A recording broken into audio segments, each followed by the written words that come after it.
Anybody there talking about how to multi-app? Man, you got to really know what you're doing, I tell you, because you will get fear of missing out real bad if you don't know how to multi-app. I'm telling you, doing 4 apps is not easy. It's easy once you get it, but man, it's taking me a little while to tweak it. I don't know how you guys do it, but you know my goal is 1750, which is basically about anywhere in between 250 and 300 a day. So today I made 238. But that's only because I had to go. I drive a little while to pick up my daughter and pick her up from school and bring her home. But if because there was a 20, there's like a 19 that I would have taken, like 10 items, but I had to pick her up. So, and I don't like to be late for that. And I just, I dig hanging out with her. So, or I would have made my quota again. But multi-apping is hard, man. I mean, you gotta, like, DoorDash will piss you off. DoorDash will actually piss you off because that acceptance rate, I don't like having that garbage in my head, the acceptance rate thing. I think that's, but it's the same thing like Uber tries to not tell you where the rides are going unless you take every ride. It's like we fight to be independent contractors, but still you want to put some stuff on me that is going to cause me to have to bend to you. That's not me. I'm an independent contractor. I contract each job. I'm not going to have you. And when I contract the job, I want to know the information. I want to know what I'm doing. I want to know where I'm going. That's why Uber, man. Uber's a joke. But I got to say, Uber Eats is not a joke. Uber Rides is a joke. But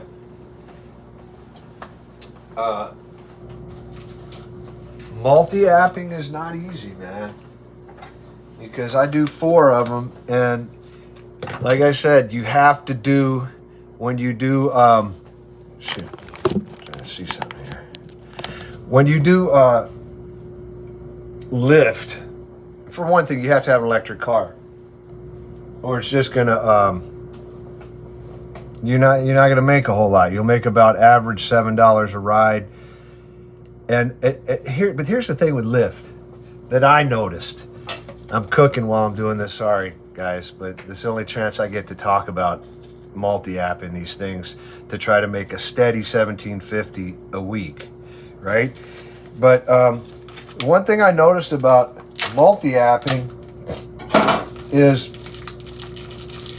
you have to really stay strong to the hourly wage. You have to stay dedicated to the hourly wage because you're gonna miss big batches. It doesn't happen a lot, but it will happen. And then you have to kind of know when to cancel without messing up your kind of status on the app, because they code these things to get people to work, and but you always have to remind yourself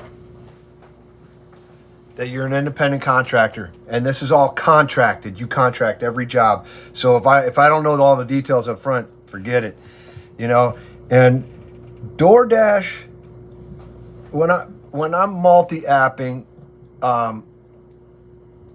Lyft, I was getting back to talking about Lyft. The only way I see to make money on Lyft, which is $40 per hour for the time you're driving people, is to have an electric car, and you have to do the 50 ride bonus. Now, the way you do the 50 rides, this is the way I approach it. I'm only telling you the way I do it to make it easy, because I'm trying to make my life easy. I'm not trying to stress on this stuff.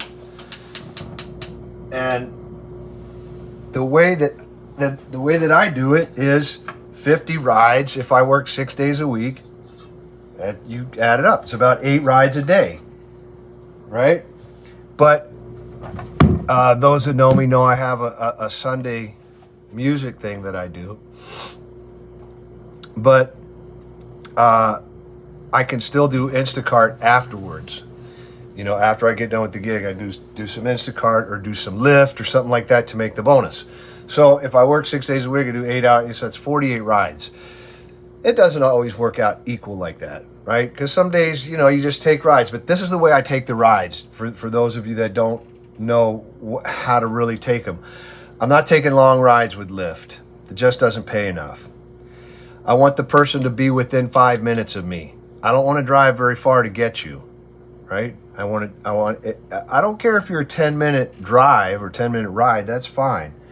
But I don't want to drive far to get you. Now, if it's slow and I do have to drive far to get you, I don't want you in the car very long. I want it to be a 5-minute ride. I'm trying to do this in 15 minutes. One ride should be 15 minutes or less. That way I can only spend 2 hours a day on Lyft and I can concentrate on doing batches. And this is just the way it works out. I'm not trying to do this. It's just what's coming out of my phone.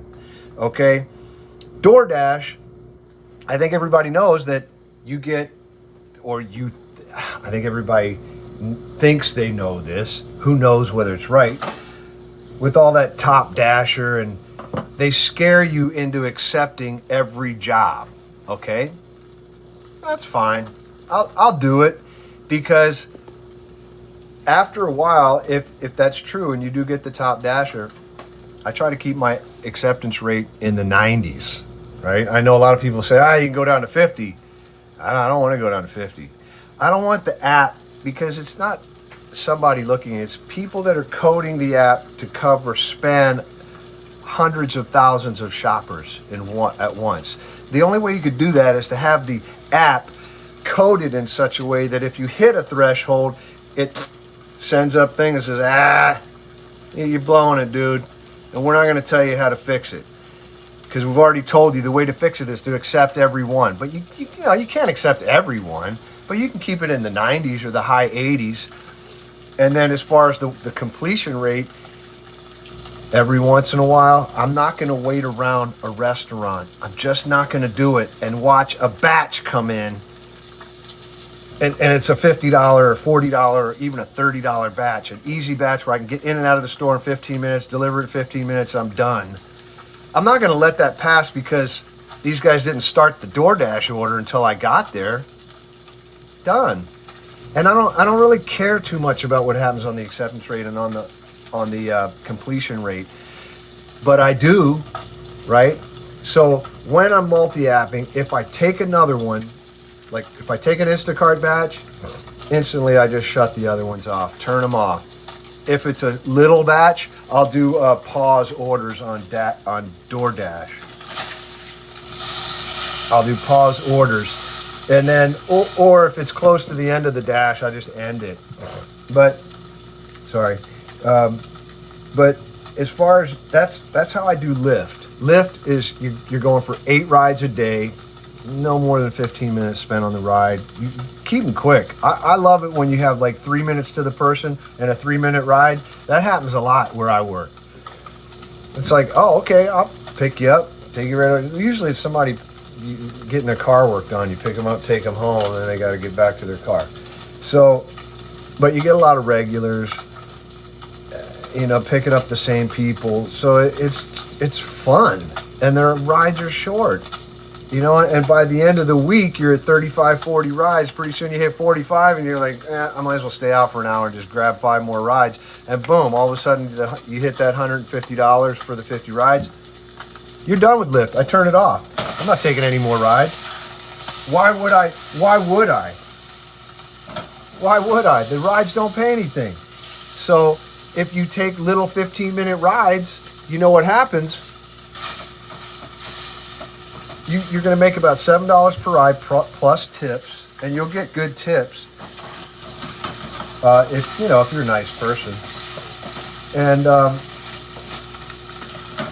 another thing is if you do ride share and it's an old person that you pull up to, get out of the car and open the door for them. I've had so many people say, "Wow, you're the only person that's ever gotten out of the car," and I'm thinking, "Oh, you're like 80 years old. Why would a person pull up to you and expect you for one thing, to figure out how to open the doors on cars, and a lot of people don't know Teslas. Why would anybody do that? Now, on my car, I'm tall enough I can reach over in the car and open the door from where I'm sitting.